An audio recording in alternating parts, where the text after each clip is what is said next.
Let's speak now to Behnam Ben Taleblu,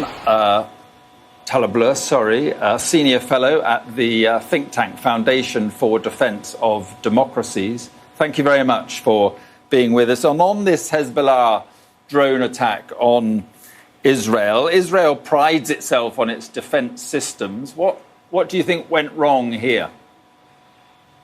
Well, it's a pleasure to be with you. And it's a critical question because, as you just mentioned, Israel has one of the most layered air and missile defense architectures in the world, with both foreign and domestic technology and interceptors and radars in those systems. This is really, in my view, a combination of human error and technical error. I do likely believe the story that the IAF, the Israeli Air Force, had put out, meaning that there were two drones initially. One was shot down, and the other one they thought it fell off the radar, meaning that the drone itself had crashed or fallen into the earth in some other unknown location.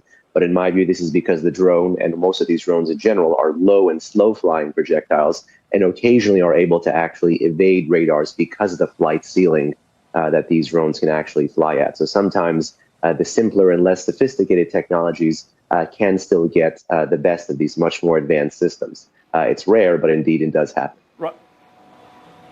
Right. So they're harder to track on radar, essentially. Is that what you're saying?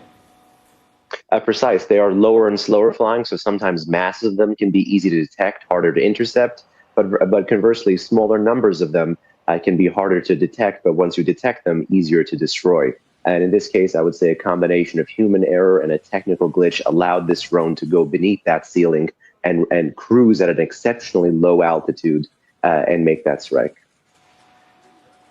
And how worried do you think they'll be, given that they may have to deal going forward with another attack from Iran if Israel responds, as we're told they will respond, with an attack on Iran?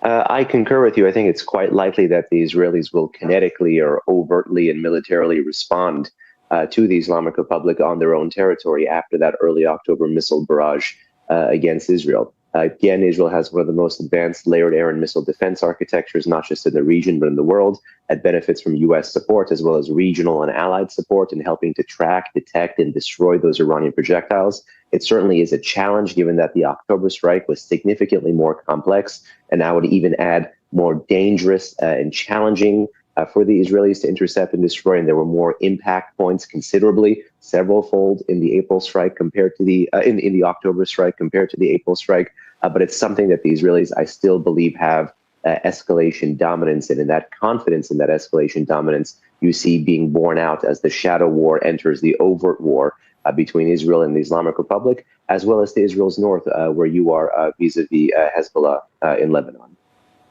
Yeah. How important will this defense system that the Americans are putting into Israel, how important will that be for the Israelis? Well, it's critical that the entity or the persons firing it, the Islamic Republic of Iran, are making a big fit of it. The foreign minister of Iran are basically threatening the U.S. service persons just under 100. That would be manning this advanced radar and missile defense system. It's called THAAD, the Terminal High Altitude Air Defense. This is basically a significantly advanced U.S. air and missile defense capability that has, multiple launchers, radars, trackers, and a command unit involved.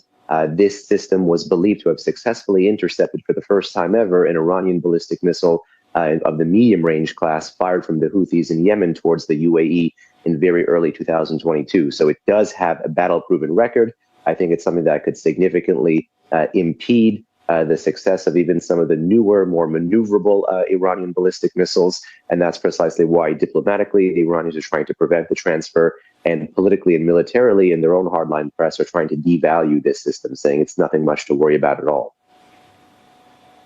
Right, and just finally, so do you think the Israelis will wait until that defense system, that US defense system, is in place before mounting a strike on Iran?